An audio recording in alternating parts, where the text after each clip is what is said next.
I was just interested in this whole East Side, West Side thing. Yeah, I clicked with both sides. Yeah, I really did. So you'd spend time like Sportsman Park or Definitely, that's where we used to go swimming all the time. All the time in Sportsman Park, yes, until the gang situation got heavy and we had to, go to our own little parks and stuff, so.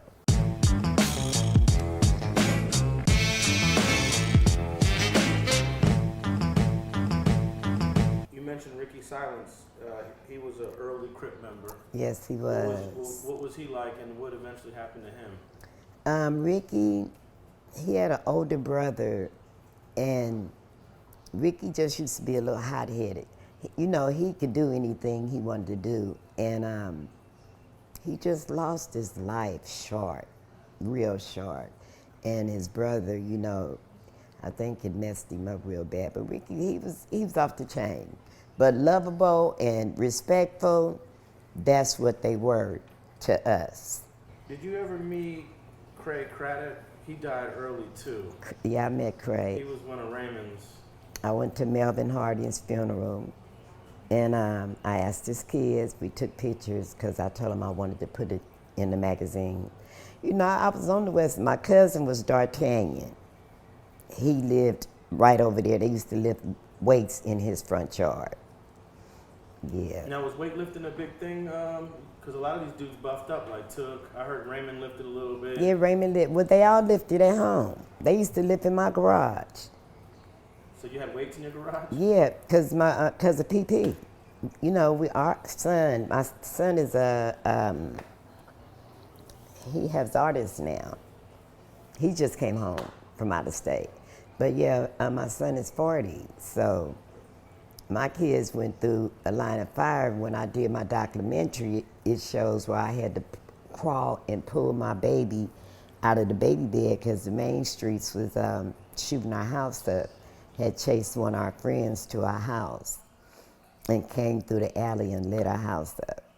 And he had to crawl in. We had to open the door and he had to crawl in, and I had to grab my baby out the bed and get up under the baby bed. Me and Ice Mike talk. I told him, I said, you know who I am, don't you? He was like, who? I said, you remember that house you shot up? He started laughing. He said, I know who you is. But I love them brothers. Them brothers done changed their life, you know what I mean? They did what they did. You have some out here saying they did that. You got one saying they ran Q102. It wasn't PP. I just heard this yesterday. I said, well, what is his name and where he come from? So you do have a lot of perpetrators out here want to be somebody's killer. So let's get the record straight. Who were the top Q102 guys when you was there in 1970, 71? The top Q102 guys was PP, Crazy Crip, Frog, Johnny Ray, the whole Q family. E-Man in prison right now. I talk to him all the time. Johnny Ray, I know all them. We all grew up together. Now, do you know anything about how it became part of the East Coast Crip thing? Because that came much later. When did Q102 become East Coast Crips, if you know? In the 70s, when we named ourselves. But the East Coast Crip wasn't... It was only East Coast Crip because that's what Raymond had it. It was East Side Riders. Yeah. East Side Riders? Mm-hmm.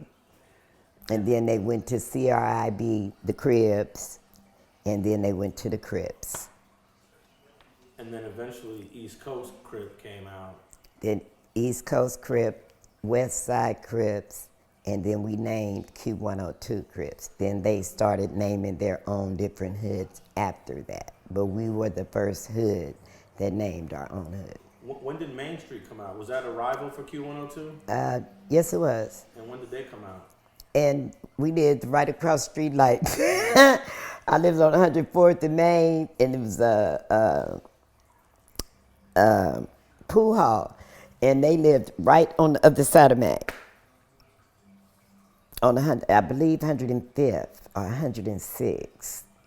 So you guys are right next to each other. I'm talking about rival. They were rival. And look at the brother now, minister. Look at PP, gang interventionist. Never thought we could ever speak in life again. Do you know what years that was when Main Street and Q102 were rivals? Either it was in the late 70s or early 80s.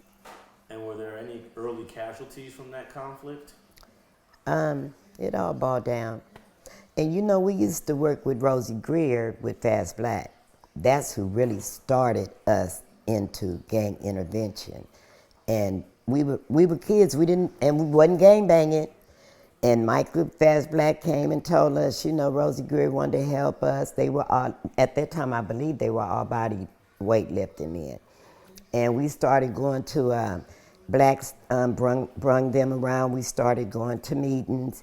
Then they had the police department upstairs where Safeway used to be. Used to be a police station on 102nd in town, up at the top of Safeway. So who was doing that gang intervention first? I think Rosie Greer was. That's who I met. Now, it could have been somebody else, but we were introduced to Rosie Greer and his workers. And they came out and they talked to us, and we had meetings and, you know, trying to find them jobs at that time. And Rosie Greer, I guess, was known because he was a football player. Right. And I guess he met Fast Black, Michael Tobin, and Michael Tobin brought him around us. And tell us a little bit about Fast Black. Fast Black was Fast Black. He had nieces. He had a very big family. And he was, to me, Fast Black was the women loved him, you know. And he had one woman, and it was Verla. Verla died, and I believe he was married to Verla. But yeah, Fast Black tried to keep everybody from arguing and feuding, you know. He was like the not safe, yes, I would say safe saver, because he would catch the rumor control of what people wanted to do to different people and try to, you know, solve it. He did that. Became a minister, and I was living in Victorville, and I had went by his house to see his niece, Yvonne. And he said, Chita, I don't know what you're doing in Victorville. He said, but God told me you need to sit down and you need to move from up there. I never told him what I was doing, but I was up there selling dope. When he said that, I immediately quit selling dope and moved back to LA. Thanks for watching StreetTV.net. If you're not subscribed, please hit that button below and click the bell to receive alerts and notifications. Feel free to comment below so you can give us your feedback, and be sure to watch the 2 related episodes to the right. If you want to support this platform or follow us on social media, visit the links in the description. And thanks for watching StreetTV.net.